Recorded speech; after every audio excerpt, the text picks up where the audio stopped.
To be here today representing Chartway Federal Credit Union and serving as one of the presenting sponsors for today's economic forecasting project. I'd like to begin today to recognize Old Dominion University and the Draga Center for Economic Analysis with respect to investments, hiring, and spending are influenced by these economic indicators. And this is the value of what we'll learn today, thanks to ODU for helping all of us work smarter. I'd also like to thank the Hampton Roads Chamber of Commerce for their ongoing support of the business climate in the region, state, and our local marketplace. The Chamber understands the needs of local businesses and the importance of providing data and knowledge that fuels growth and expansion.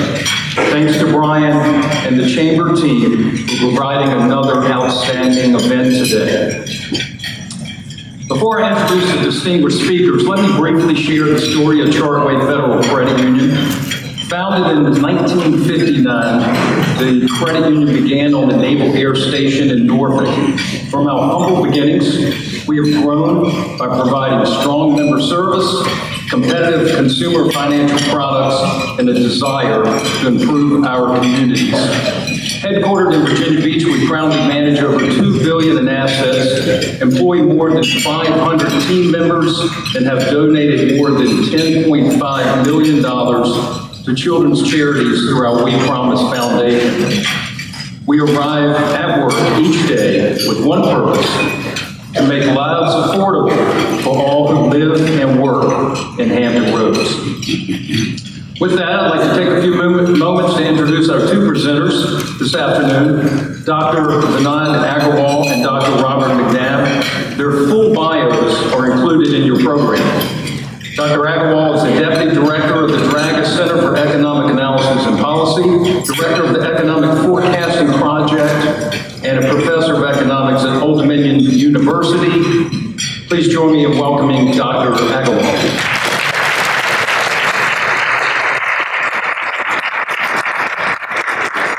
Also presenting today, we have Dr. Robert McNabb.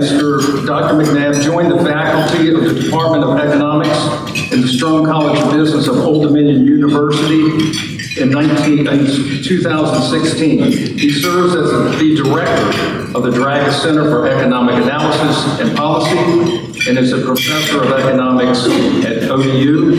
Let's welcome and bring up Dr. McNabb.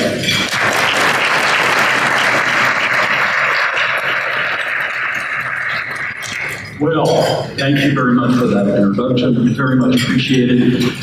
And as we're waiting for the slides to come up, I'd like to say thank you for everybody for attending today, especially that it is somewhat cold and getting colder. Hopefully our forecast will make you feel somewhat warmer in part by the end. I will try not to tell jokes. I know I'm not very good at it. Okay, so where are we going today? Well, today we're going to start off with talking about national and Commonwealth economic conditions.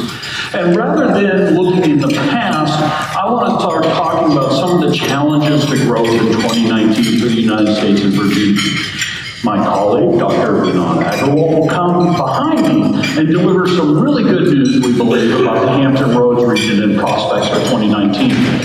What we'd like to also let you know is you don't have to take pictures, you don't have to scribble notes. All the presentation materials, including the write-up media releases you have on your chairs and the slides, will be publicly available at our website after the conclusion of this presentation.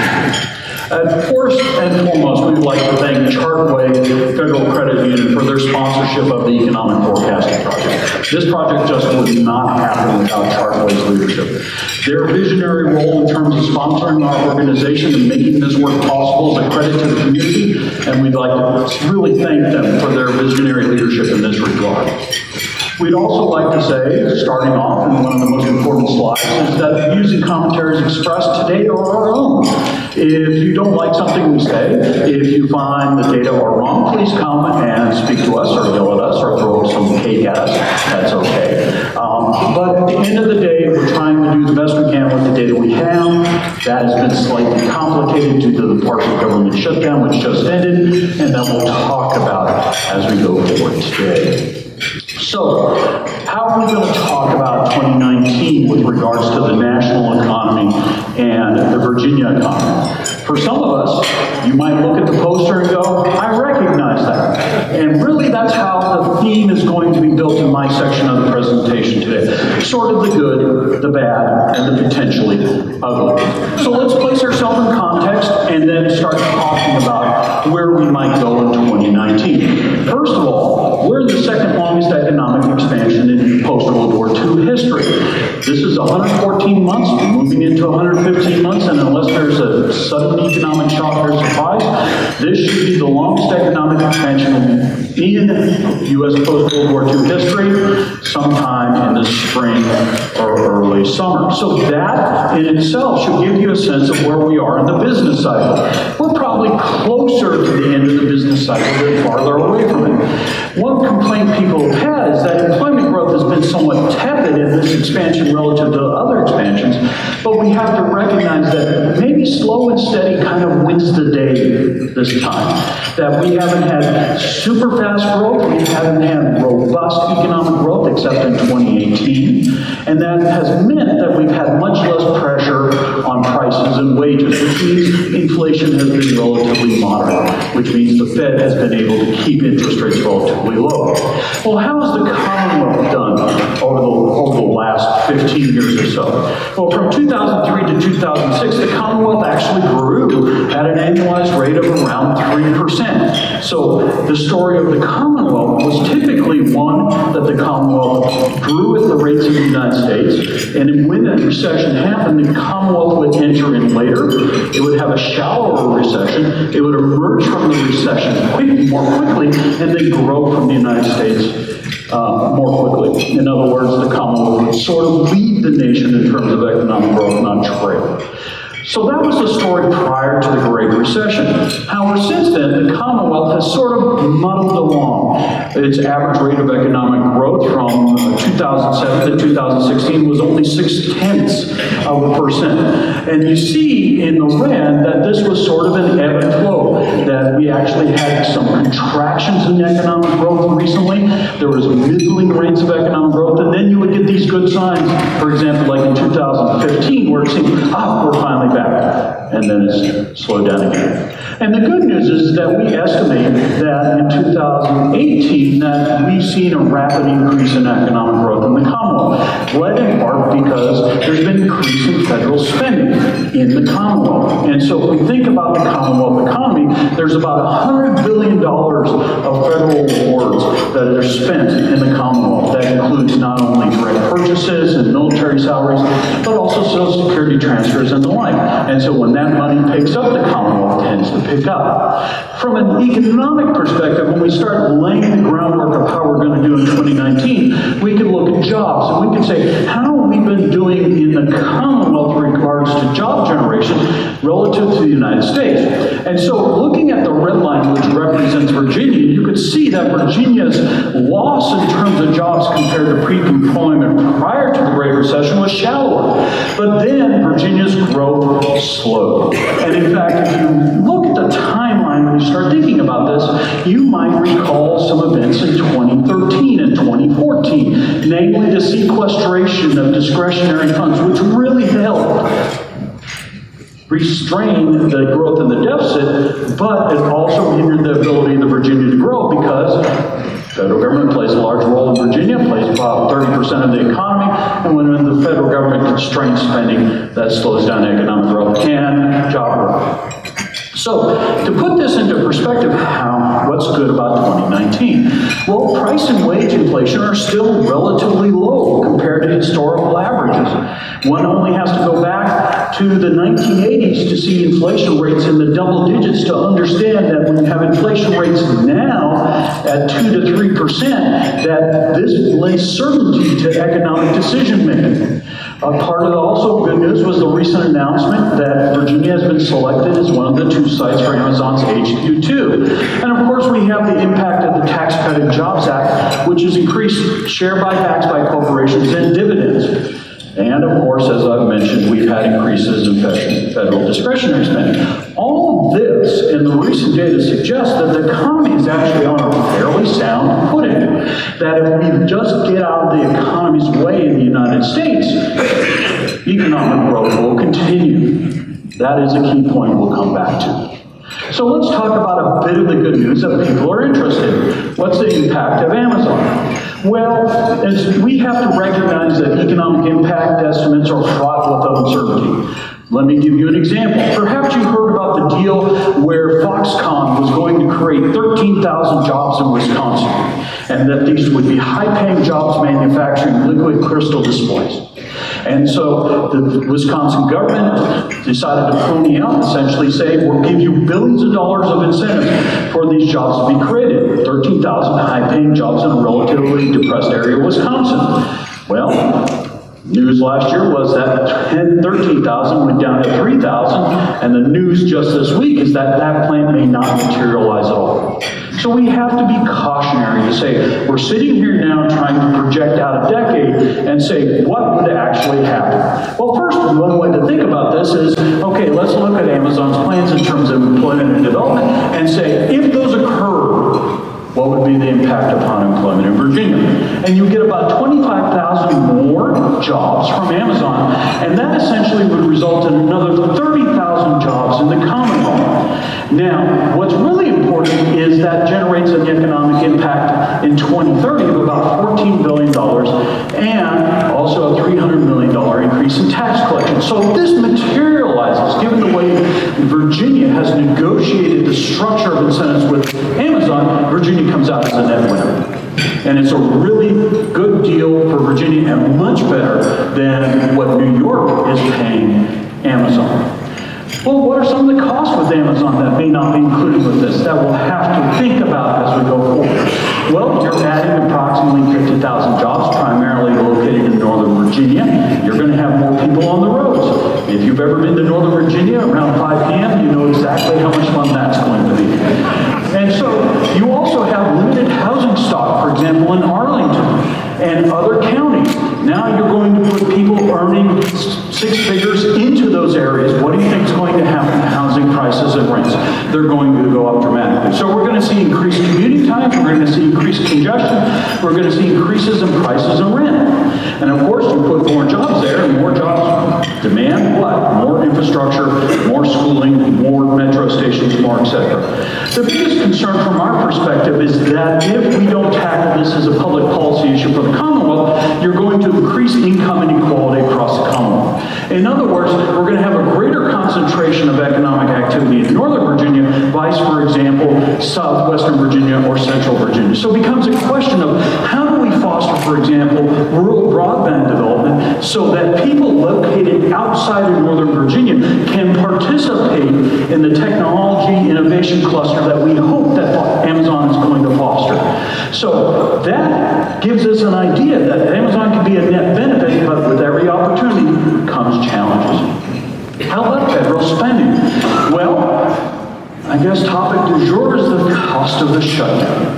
And what's the federal government right off the bat, but how much it costs the economy in terms of lowering economic activity over the entire year. One way to think about this is, yes, in fourth quarter of 2018, economic activity went down. In first quarter of 2019, economic activity will go down. But those federal workers will get paychecks, and that will just shift much of that economic impact into the second and third quarters. What does this mean? Is that the CBO just recently estimated that overall gross domestic product, economic activity in the United States will be $3 billion lower by the end of 2019, and that will carry on into the future. But the key thing about that estimate, and I know the news has been saying $11 billion, but the $11 billion is a loss in the fourth quarter and the first quarter. We got to think of the whole year. The key thing about that estimate is it doesn't include the indirect costs, the opportunity costs associated with the shutdown. If your flight was delayed, if your baggage was missing, if you didn't get a permit, if you couldn't travel because the park you went to was closed, those costs are not included in those estimates. So I would argue the $3 billion is a lower bound, and the costs to the economy are actually much more significant. And when the president comes out this morning and says, if we don't have a border wall, or border fence, or border structure, then I will be either forced to shut down the government again or a national emergency, that creates uncertainty. expectation now is that, well, we'll come up with a deal, we'll call it a wall, fence, structure, visible, etc. That will let us move forward. But again, remember, on December 20th, we had a unanimous vote in the Senate, we had a near unanimous vote in the House on a CR, and it stopped. So we have to say, there is a distinct possibility of another shutdown, and if this occurred again, the economic impacts would only multiply more significantly. One way to think about this is with regards to the Department of Defense. Now, the Department of Defense, as Dr. Egger will talk about, is very significant to the economy of Hampton Roads and also Virginia. And it's actually been going up quite significantly since fiscal 16. However, there's great uncertainty about what's going to happen now. If we look at where we started in September 2018, the budgetary guidance was that the base budget of the Department of Defense would increase to $634 billion.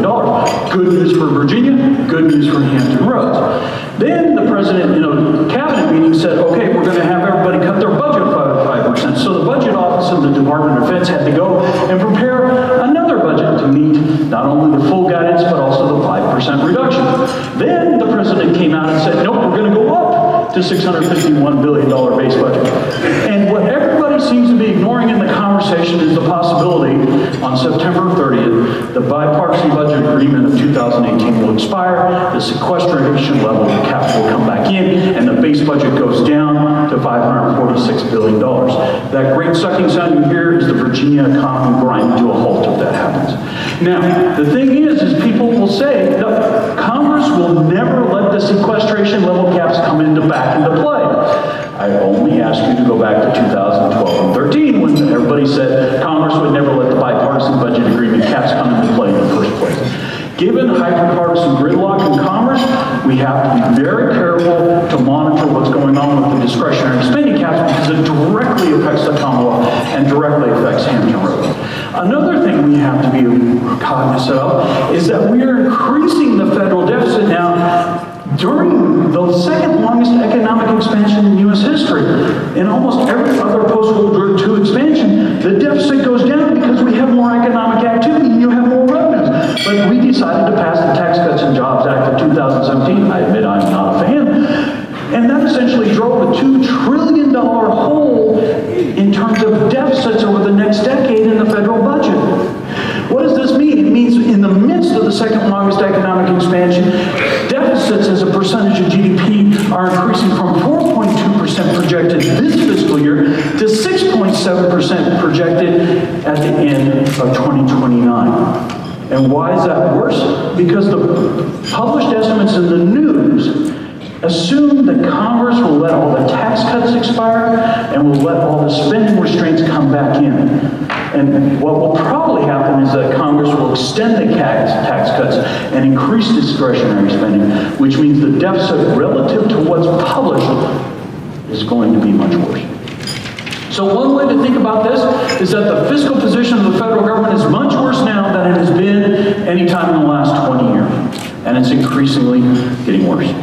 The bigger challenge that we're not talking about in the midst of the shutdown and everything else is the red line. The red line represents mandatory, what used to be called entitlement outlays. And you can see those as a percentage of gross domestic product are continuing to decline, even while discretionary outlays as a percentage of gross domestic product are declining.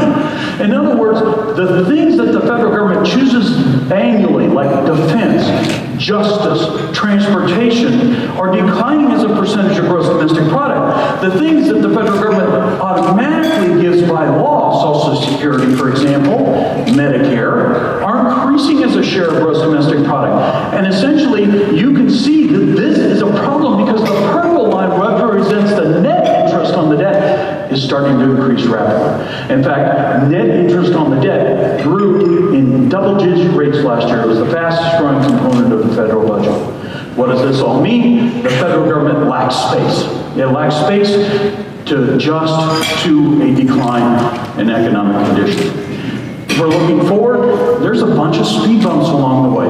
Not only do we have the February 15th expiration of the continuing resolution, the debt ceiling is still hanging out there, and that expires in early spring. So sometime in the summer, that's going to have to be extended. The National Flood Insurance Program, which, by the way, is an important part of household ownership in Hampton Roads, or should be for many homeowners, expires on June 31st. We got October 1st, the spending caps expired. Then the family leave credit expires. And then on December 31st, all those affordable care taxes that were essentially shut down for a couple of years come back. So there's a series of things here that could lock down the government in terms of decision making. We also have to recognize that the defense environment is becoming increasingly challenged. Not only are we seeing the emergence of climate-driven conflicts, we're seeing sea level rise starting to threaten DoD infrastructure not only in Virginia, but across the United States. Future wars are just going to be hot, urban, and complex. In other words, mainly in the tropics, mainly in cities, and you can't tell who's who. What does that mean? It means we face an increasing problem in terms of the asymmetry of cost. We build very expensive platforms that can possibly be defeated by swarms of very cheap platforms. Let me give you an example. What if Iran builds, say, buys 3,000 drones and flies them in a carrier? What's cheaper, 3,000 drones or a carrier? That asymmetry is something that we have to tackle in Iraq and Afghanistan. It will be part of future conflicts.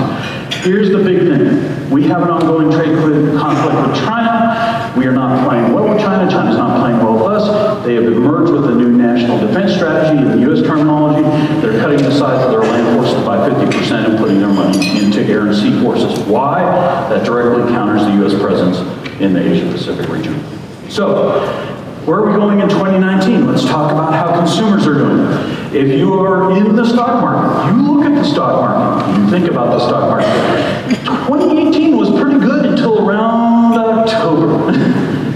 And then the bottom fell off, and we had increased volatility. And if we look at the annual rates of return, you actually would have been better in 2018 if you put your money in a certificate of deposit than a stock market index. But I do have good news. If you had invested in Bitcoin on January 1st of 2018, you only would have lost 65% of your value. So, the story's not so bad. I know, I'm just full of good news. So, how do we stand? Well, one way to think about this is let's look at a price-to-earnings ratio. And Robert Shiller at Yale has constructed a long series looking at cyclically adjusted price-to-earnings ratios, essentially trying to control the effects of the business cycle. And so you could see that price-to-earnings ratios spike above the average in periods of economic turbulence. So we see 1929, we peak at 32.6 and then plummet down. We see the dot-com bubble, and we see the recent rise up. And even with the correction, we're still above average price-to-earnings ratios. Why is this important? If you're above average valuations, you should expect volatility. Good news will swing the market upward. Bad news will plummet the market downward. So, here's some good news. One of the things that we would worry about is that being in the midst of the second longest economic expansion in U.S. history, that we'd have inflation. And yet, if we look at the difference between the 10-year Treasury bond and the 10-year inflation-adjusted Treasury bond, we can see that the difference between the two represents an expected inflation rate, and that has declined recently, which is one of the reasons why the Fed is more than likely at 2 p.m. today to basically say, we're going to take a pause, we're going to reflect, we're going to see what happens to the economy prior to increasing interest rates in 2019. The big challenge we have right now is the fact that U.S. households have not been earning more over time. So if we look at real hourly earnings, so inflation-adjusted hourly earnings in the United States, and this is less than high school education. You go, hey, look, less than high school education workers are earning more, but employment is almost 19% less compared to 2007. What does that say? If you don't graduate from high school, yeah, you might earn a little bit more. Minimum wages have increased in many states and localities, but the prospects of you finding a job are dramatically worse than they were prior to the Great Recession. Well, what if you just have a high school education? Well, high school employment is down, even though it's increasing now because the labor markets are tightening, but real wages have also been stagnant there. So you go, aha, let's go to college. But here's the thing, what we've seen, people who have a college education, a bachelor's degree or higher, we've seen a surge of employment post-Great Recession, but real stagnant, growing at around 0.3% a year. So how do people maintain consumption? Well, let's talk debt. And if we look at household debt, most households hold a large part of their debt in their mortgage, and mortgage debt has increased since 2003, about $9.1 trillion of mortgage debt out there. But that's secured debt.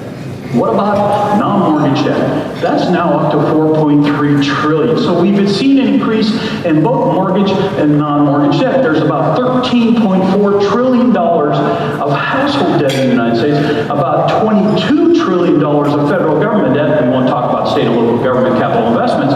In other words, and the Federal Reserve has about $4 trillion in liabilities compared to less than $1 trillion prior to the Great Recession. That should really concern you because it means everybody doesn't have the space to adjust to a decline in economic conditions. So, what should we look at? Well, what type of debt is increasing? If we look at home equities, we see that home equities ran up prior to the Great Recession and now has fallen out of favor. We see credit card debt has remained relatively stable. Auto loans have picked up recently. Why? Lower interest rates on auto loans, and if you've seen the price of new cars, and especially when people are switching to trucks, for example, that now are really luxury vehicles in many senses, well, you see more household debt. And then the big driver in many cases is an increase in student loan debt. That has increased from $241 billion in 2003 to $1.4 trillion in the third quarter of 2018. What does this mean? It means that consumers are increasingly challenged. They're still in good spirits, contemporaneous, right? If I ask you how you're doing right now, consumer expectations are really high. But if I ask you how you're thinking about the future, they're declining. In other words, people are saying, I'm doing good right now, but I think the future is going to get worse. And I suspect the February measure is going to be even worse than this because of the effects of the shutdown. And then we'll have to see whether or not we could actually get out of the way of the economy. So, interest rates are going to rise. We see global economic growth slowing. Germany just cut its projected growth rate from 1.8 to 1% this morning. Brexit is a slow-moving disaster. The federal government is going to run trillion-dollar deficits through 2028. The Federal Reserve is still trying to get back monetary policy space. This means that when the business cycle comes to an end, and all business cycles come to an end, can we manage a soft landing, or is it going to be more hard like 2008 and 2009? That's the big policy question. Now, that being said, you're like, okay, I give up, I'm going home. No, it's not that bad. What I'm really thinking will happen in 2019 is that we're going to have slowing growth. In other words, the U.S. economy is going to slow down, but still grow. The economic expansion is going to continue. The odds of a contraction, the odds of a recession by the fourth quarter of 2019 are about 1 in 3, about 33%. A lot of that is driven by policy uncertainty at the federal government level. The federal government starts working well, passes bills, gets out of the way, doesn't shut down, doesn't cause trade conflicts. The economic expansion continues. The federal government shuts down, causes more trade conflicts, etc. We got a bigger problem. So, what do I expect? I expect growth about 2.5%, actually a little bit higher in Virginia because of the impact of discretionary spending increases. Civilian job growth will continue, and inflation will tick up through the year, realizing that means that the Fed will probably raise interest rates by about 25 basis points to 50 basis points, depending upon what happens in the second half of the year. I would caution, however, these estimates are fraught with uncertainty. First of all, because of the partial government shutdown, we didn't have a lot of data for the fourth quarter. So we're having to estimate what happened on the basis of incomplete data. And of course, the uncertainty emanating from the federal government is just challenging to forecasting. Thank you very much.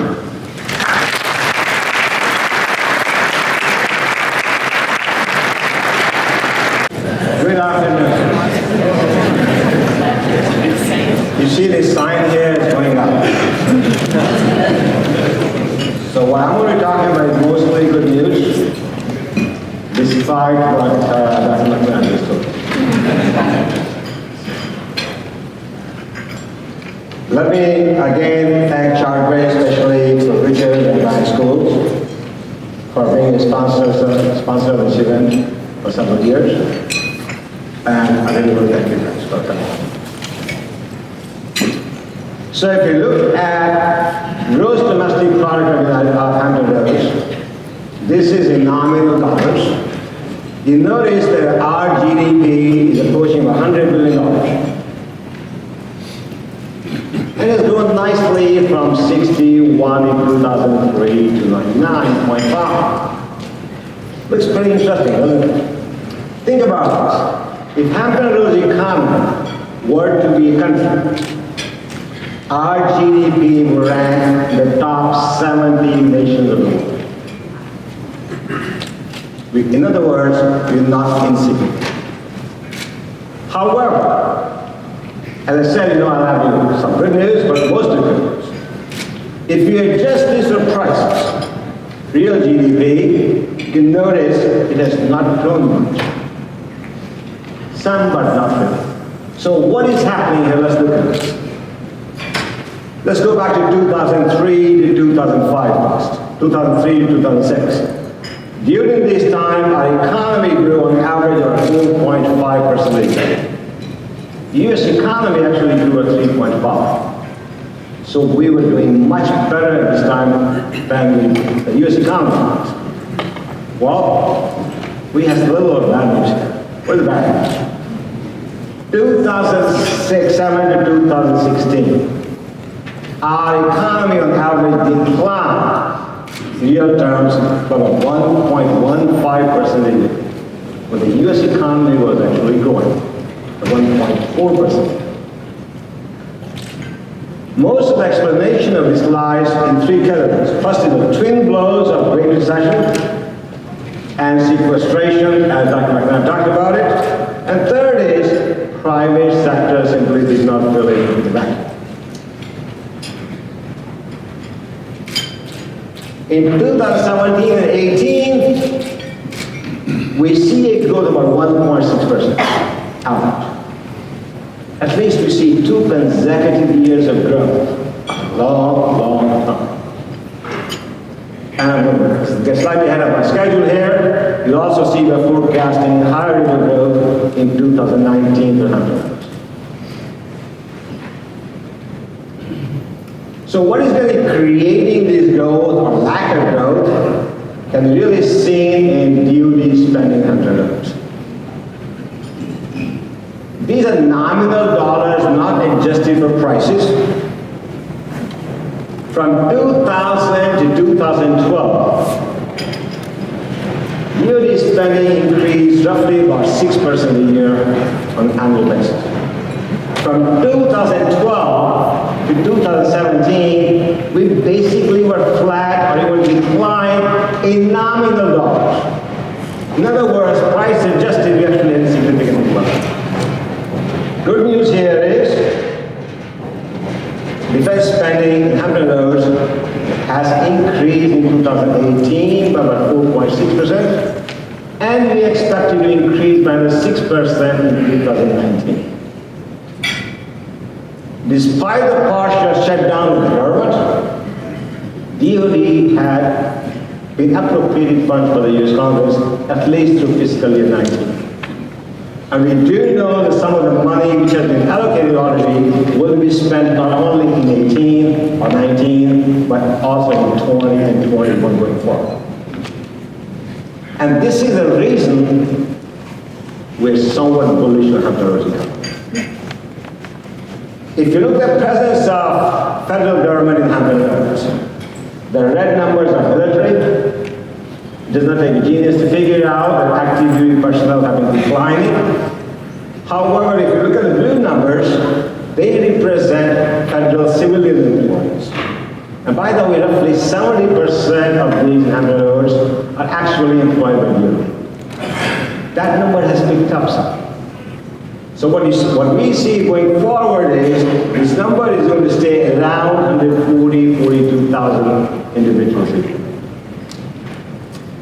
So presence of federal government is really very crucial to Hampton economy, but for one more reason. Look at the average compensation these guys receive.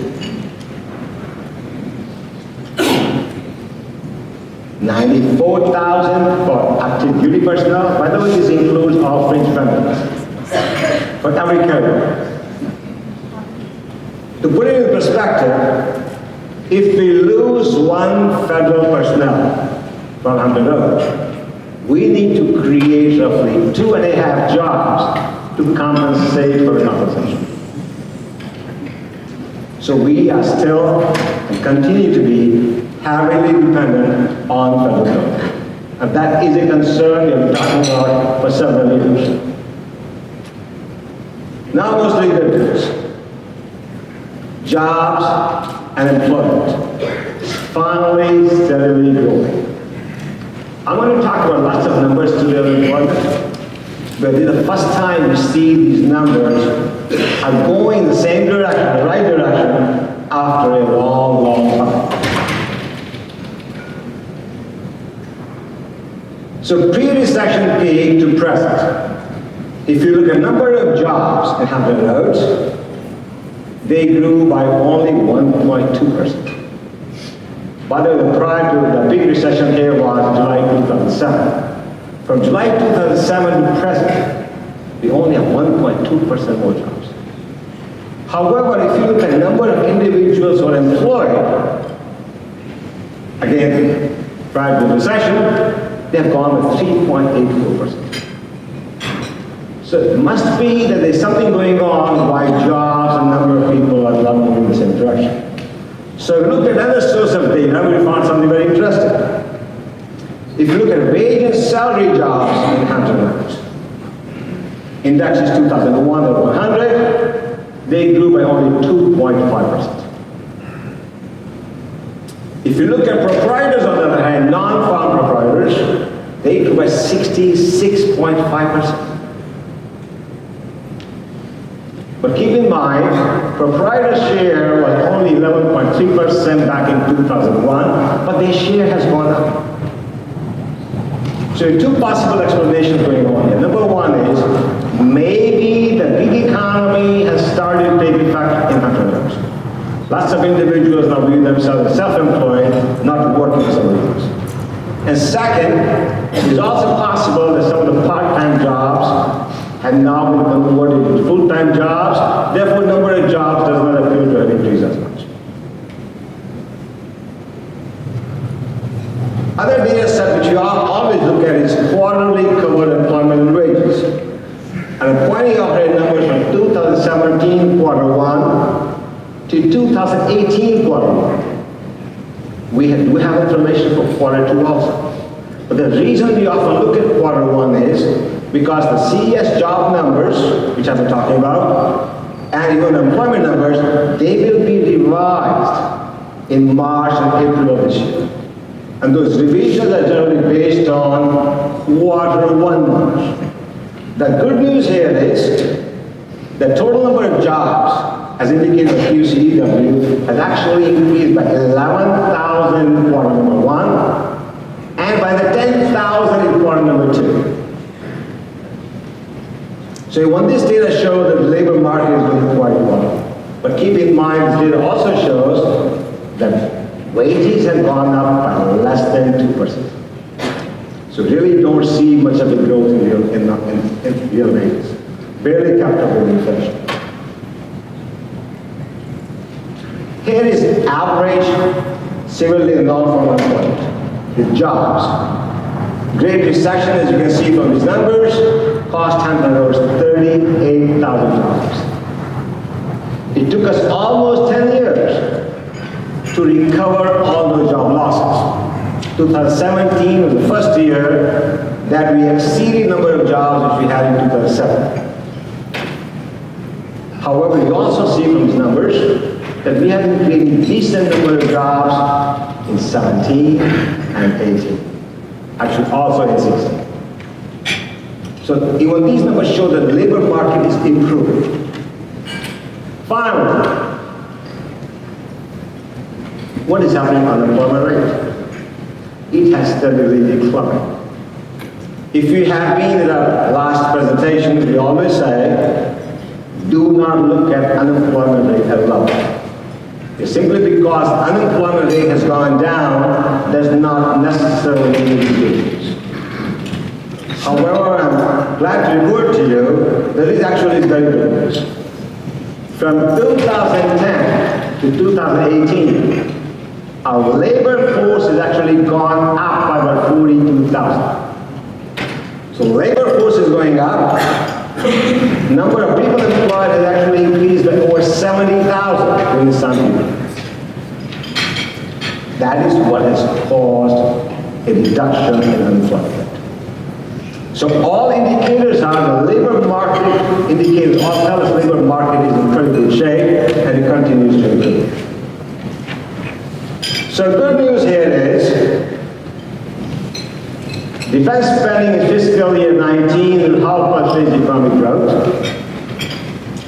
increase in shipbuilding, aircraft carriers, and maintenance are already included in the FY19 appropriation bills.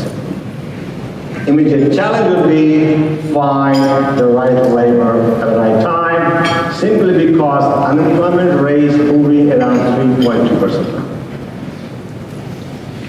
Opportunity is to have improved collaborative efforts among cities during a time when defense spending is actually increasing.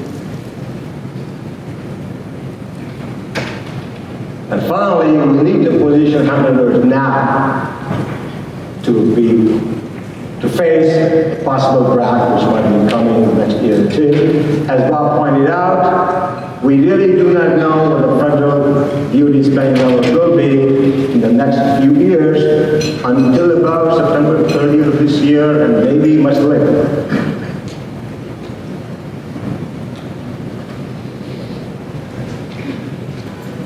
Residential housing is looking up again.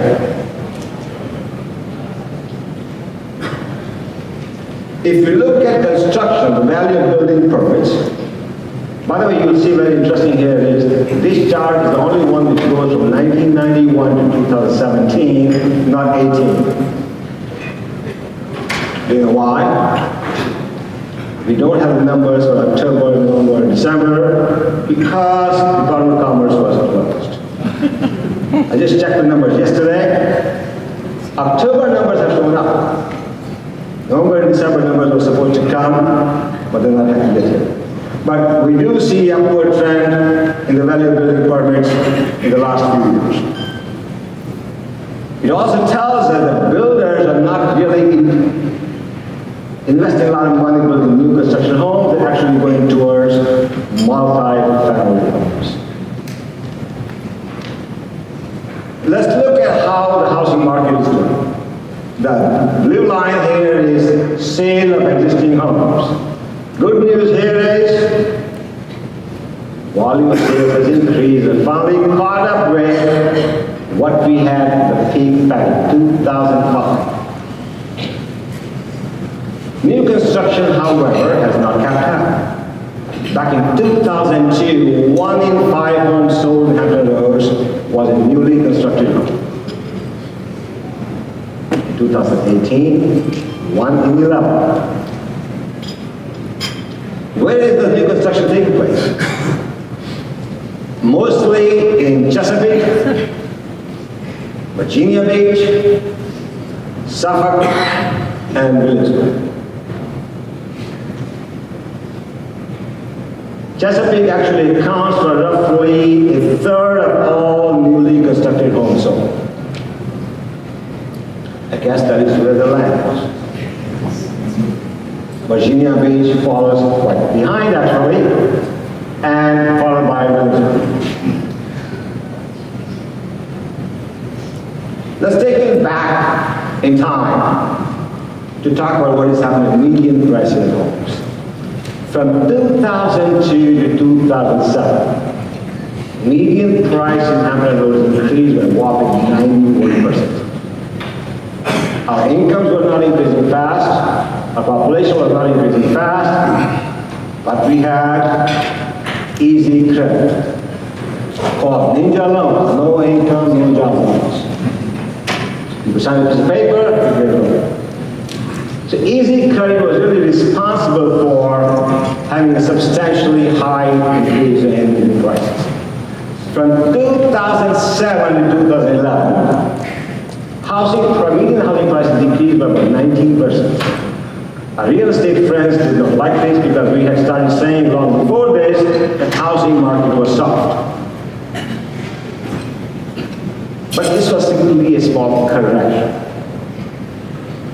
Since that time, median housing prices have been increasing steadily, and 2018 was the first year the median price of homes in Hampton Roads finally was able to get back to levels seen in 2007.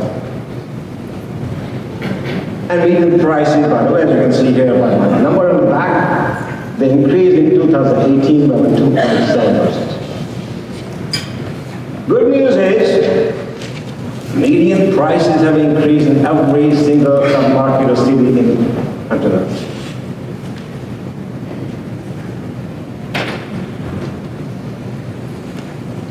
Our analysis of housing market data of Hampton Roads shows the following. Inventories which are available in the marketplace have continued to decrease. Volume days on the market has also decreased. Volume of sales has increased. As a result, estimated month of supply has declined substantially. It's but less than 4 months of supply in the marketplace. And mortgage rates, yes, some of you think mortgage rates are high now than they were 3 years ago, and you're correct. Mortgage rates last year were 4.5%. 4.6. And they were, year prior to that, they were 4%. Year prior to that, they were 3.65%. They have gone up a little. But historically, they're really low. I remember buying a house in 1985 when they assumed someone's loan, assumed. And I thought I got a pretty good deal. My assumption mortgage rate was 12%. The market rate was 7.5%. So mortgage rates continue to historical low levels. So the question becomes is, why have the median prices naturally gone up significantly? And the answer to it lies in distressed market. Short sales and bank-owned homes. Back in October and November of 2010, there were 3,224 homes listed for sale, which were distressed homes. Go back to June 08, there's 606. Good news here is this market seems to be clear.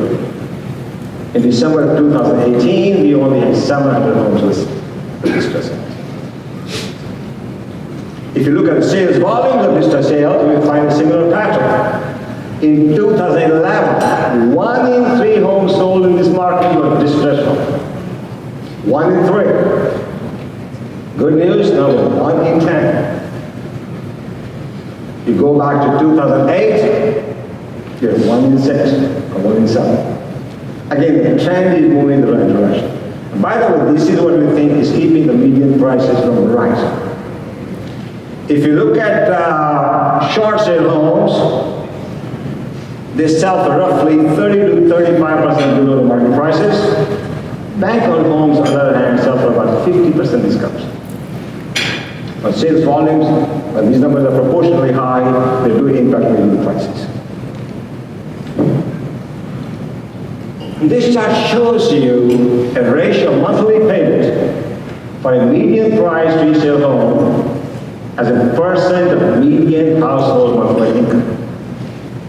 You notice this ratio has been steadily declining to about 2016, but now has started to go up. There are really 2 reasons for this. Slight increase in median price of homes, not just Hampton Roads, but nationally. National prices are actually going much higher. But the second main reason for this is increase in the mortgage rates. As mortgages go up, the payments will go up. Hotel industry continues to grow. The black line here shows the nominal hotel revenues in Hampton Roads. It was about 2014, the hotel revenues matched previous peak, and they have been steadily going up nicely. In 2018, they grew up by about 4.7%. Price-adjusted numbers, however, show a different picture. It took the industry again about 10 years to get back to the same level of real revenues that they had in 2007.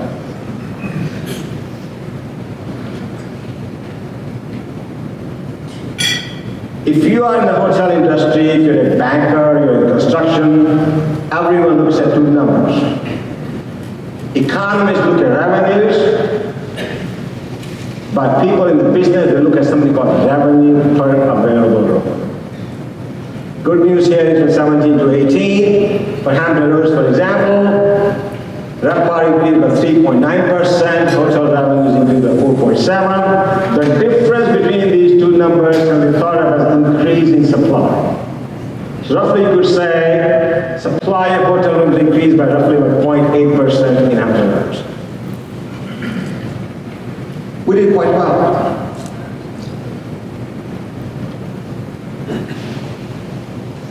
When we look at here from 2007 to 18, what is happening? 2007 was the previous peak. In nominal terms, RevPAR has gone up in every single submarket. If we didn't have the roads, Newport News still has to catch up a little bit. So does Norfolk. Chesapeake, Suffolk Park is way behind. But it is way behind simply because from 2007 to 10, supply increased like nobody's business. They're simply catching up with the demand. Next year, I suspect Chesapeake Suffolk market will have much higher RevPAR than they had before, and this number should go down substantially. One concern we have in the hotel industry is the growth of online short-term rental companies like Airbnb, HomeAway Home, VRBO, and Flipkits. Let's show you what is happening to revenues of Airbnb. It's the only data we have. By the way, whenever they pass regulations or ordinances on short-term rental companies, those ordinances are often known as Airbnb rules, simply because Airbnb happens to be largest. Their revenues have increased substantially. The monthly revenues of Airbnb for Hampton Roads and Virginia Beach. Virginia Beach accounts for roughly 45% of all Airbnb revenues in Hampton Roads. And this is taking place, by the way, when many cities and localities within Hampton Roads do not even allow short-term rentals. You will be surprised to know that Virginia Beach finally passed an ordinance how these entities need to be regulated. Other cities don't have any ordinances, to the best of my knowledge. Not many cities are even collecting taxes. So put these numbers in perspective. Let's look at each July. July 15, 16, 17, and 18. Look at Airbnb revenues as a percent of hotel revenues. This industry continues to grow. So going forward, we still project the growth to continue. Obviously, growth will not be the same pace because initially we started with almost nothing.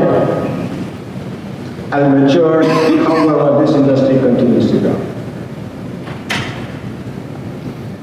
Finally, Port of Virginia. It is managing its growth. What do I mean by this? If you look at cargo tonnage, look at my little two-person signs here. In 2017, cargo tonnage report increased by 5.3%. In 2018, it was flat, 0% growth. You look at TEUs, same thing. In 2017, 7% growth. In 2018, less than 1% growth. So what is exactly happening? There's several causes for this. Port of Virginia is going through a transition, or what we call as time to build capacity. There are two projects going on at both NIT South and Virginia International Gateway. So last year, there was lots of construction activity. And the port is really operating near its capacity. Its capacity is supposed to be about 3 million TEUs. So by the end of 18, its capacity is supposed to increase about 3.6. However, during that phase, because of construction, they had to manage their growth and make sure they keep safety at the same time. Second reason for this lack of growth is Beyond Bridge opened up in New York in 2017 and has taken away lots of cargo from Port of Virginia. So Port of Virginia, for example, lost one first in service and two last out services. As a result, the share of port has actually declined from 17.6% in 2017 to 16.8% in 18. I have been told that the port is now negotiating with the shipping companies to get back those first in last out services back to entrepreneurs. Because they will be able to handle now a larger capacity. And by the way, by the year 2020, capacity of the port should increase to about 4 million TEUs. So mostly I have good news for you. As Jim Cook, our former president, would say, where is the scorecard? We had forecasted job growth at 0.5%, we actually grew at 0.8%. The forecasted unemployment rate to go down to 3.9, we actually ended up 3.3. If you ask the economists to make a forecast of unemployment rate of less than 4, just not possible. But we are actually forecasting unemployment rate to go down from 19 to 3.1. Taxable sales did quite well. We are forecasting 3.3% growth again. Hotel revenues we thought will increase by 3.9, they actually increased by 4.7. We are again forecasting a decent growth in hotel revenue. The cargo tonnage and TEUs, obviously, we were wrong. I admit this. And port officials tell me, don't blame yourself, blame your construction. I'm sorry, but we were wrong. Single housing permit values, they're forecasting to be increased at 2.4, it increased at 2.8, they're forecasting again to be at 2.9.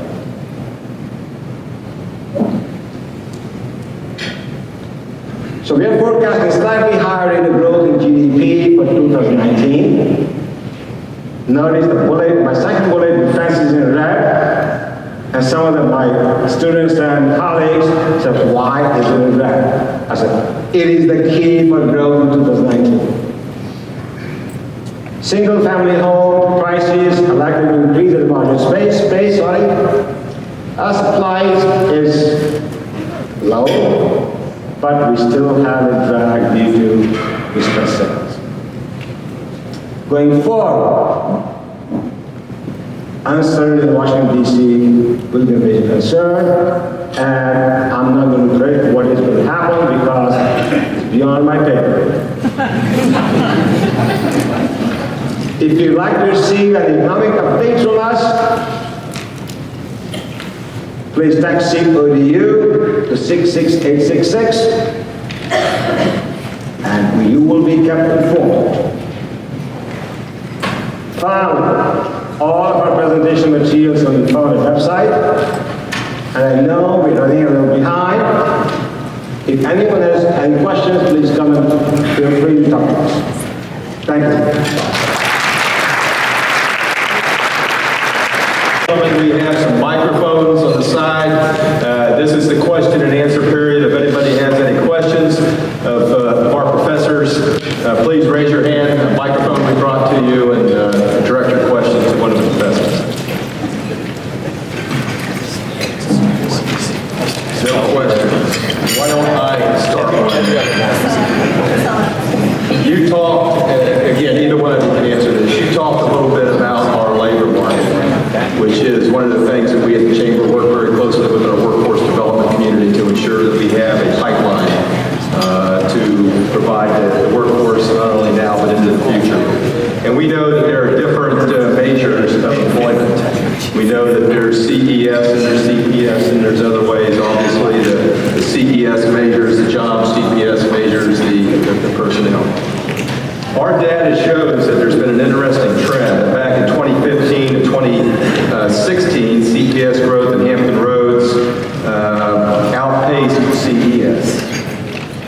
last 2 years that was switched, and CPS is now the faster growing of that data. My question is, as we look at this and try to orchestrate a seamless pipeline into our workforce, what are your predictions into the future? How do we measure it, and how can we in the workforce development community best manage that?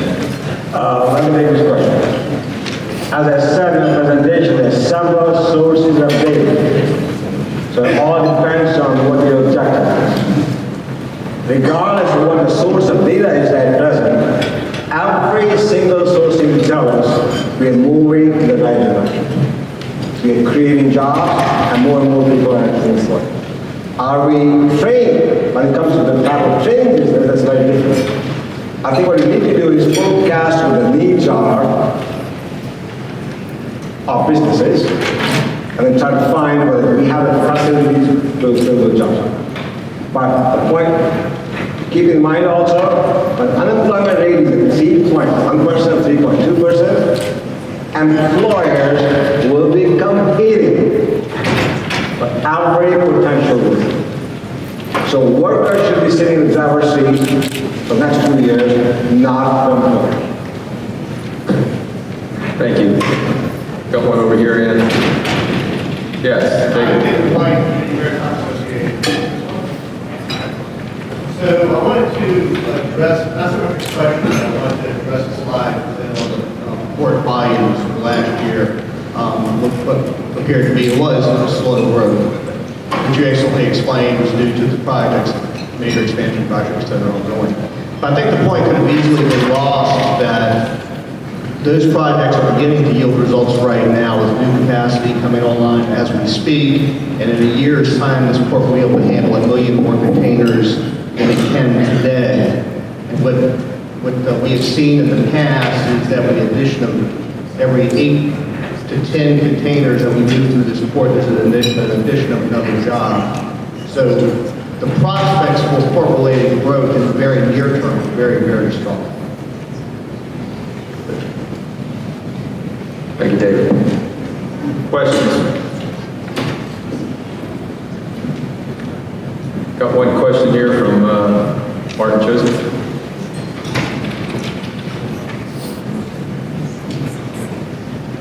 Thank you, Ann. So the legislators are making some initiatives to try and increase the minimum wage here in the state of Virginia. Can you tell us what the economic impact would be to jobs as well as the... By the way, that was killed this year. Let me first answer this question slightly differently. Minimum wage in the Commonwealth of Virginia, I'm going to take a position which is contrary, which is opposite the chamber policy here. Minimum wage today is in the government $7.25 now. If you adjust it for inflation, I was seeing this visual establishment. You really need to pay like $9 an hour just to keep up with inflation. So minimum wage should be still higher, not $15 an hour, but if you were to increase the minimum wage steadily, at least tied to inflation rate, at least it'll make some sense. Okay, so yes, the real value of the minimum wage has eroded over time, but we have to also realize that the number of people working at the minimum wage has dramatically fallen in the United States in the last 30 years. In the 1970s, about 13% of the workforce was working at or near the minimum wage. Now it's around 2%. So you're having a large argument for a segment of the workforce that has become relatively smaller over time. And especially given economic growth and the pressure on wages at the bottom end of the scale, you're finding yourself in this position that you may end up attacking a problem that really doesn't exist. If you want to attack the tipping wage problem, we could discuss that. That's another way where you pay people below minimum wage and they have to make it up with tip income. But the real problem at the end of the day that I've been asked about is how do we move people from high school through college or trades into high-paying jobs that they recertify themselves over time. Figuring out that talent pipeline so we can say, oh, Amazon's coming to Northern Virginia, but other firms are locating to Northern Virginia and Richmond and Hampton Roads to service that innovation and technology cluster is what we should be talking about. Leveraging the cables coming into Virginia Beach, so the data is just not passing through here, but it's not just server farms, but it's services, it's app development, it's customer service, and so forth. Those are the high-paying jobs. If you're losing jobs in the information technology sector like we talked about, you need to ask yourself, why is that happening? How do we foster an environment where we have STEM-age graduates coming out of the great universities in the Hampton Roads area, and we leverage that into gains of employment and incomes here? Any other questions? I don't see any, we're about out of time, but let me take just 1 minute to give a commentary about what we heard today and possibly our future. We have a lot of tremendous assets here at Hampton Roads that I think that we need to celebrate. You know, we've got a saying in the chamber that says we should always pivot to the positive. Find the positive, accentuate the positive while you work on and to mitigate or alleviate the challenges that you have in the region. When you look at our defense industry, when you look at our tourism industry, when you look at the great numbers you're hearing about the port and the maritime industry here in Hampton Roads, we have assets here that no other region in the nation has. And we need to leverage that to our success to drive economic change and prosperity here at Hampton Roads, and we're working every day to do that. And one of my messages to you and the business community is there is so much going on now than what I saw just a few years ago here in Hampton Roads to drive that change. You have organizations like the Hampton Roads Chamber, the Hampton Roads Planning District Commission, the Hampton Roads Economic Development Alliance, the Hampton Roads Workforce Council, the Hampton Roads Transportation Accountability Commission. You've got VMA in the port, you've got the Shipbuilders Association, and all these organizations are finally working together on behalf of the business community to try to drive our economy in the right direction. And our strategy is simple. We celebrate those three pillars of our economy. We try to do everything we can to enhance them and to ensure that they grow. I'm talking about the defense industry, tourism, and the port and the maritime industry. Let's help them grow while simultaneously we find ways to continue to diversify the economy. When we have systems being put in place to help facilitate that, we've got Go Virginia, we've got Reinvent Hampton Roads, we've got other organizations that are coming together to collaborate to try to drive that change. And things are happening. I guess my message to you is that from my perch, ladies and gentlemen, we are truly at a strategic turning point here in Hampton Roads. Our economy is going to grow, and we're going to be recognized as a region of rapid growth here in Hampton Roads. We are looking at how we look at ourselves. We are going to take on an initiative this year that we call Reimagining Hampton Roads, to see what do we want to look like, what do we want to call ourselves. We're looking at other regions as well. And I'd ask you all to make a note of these dates, because September 23rd, 24th, and 25th, the Hampton Roads Chamber is leading a delegation of business leaders like in this room down to Raleigh, North Carolina, which is a tremendously fast-growing region. It has a lot of assets in place in order to facilitate rapid growth and create good high-paying jobs. So we're going to go down there and look what they're doing, and we're going to try to bring those powerful lessons learned back here to Hampton Roads. We'd love for as many of you as possible to join us on that trip. But just know that there's a lot going on in Hampton Roads. We think it's very positive. We thank you very much for coming to this event today. We thank you very much for your continued support of the Chamber, and we thank you for your civic leadership.